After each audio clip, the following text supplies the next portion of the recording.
Punta naman kami din sa isang pasyalan. We go to another place. Nice place. Any picture.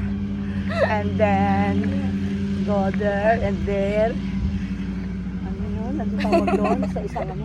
O baka din may buwaya. O naglalakad Ang ganda na kami. naman, ang lambot. Ang ganda ng view. Papunta kami doon sa may kabila pang pasyalan. Maghapon na kami. Malis kaming umaga doon sa aming bahay. Ngayon hapon na. Andito pa rin kami sa pasyalan. Baka gabi na kami bago makarating. Eh eto ang dami doon tao kanina sa aming ano.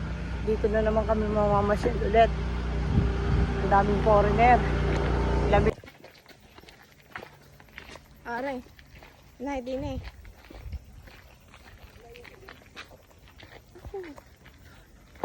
Chickens din Ay, na. nakapark.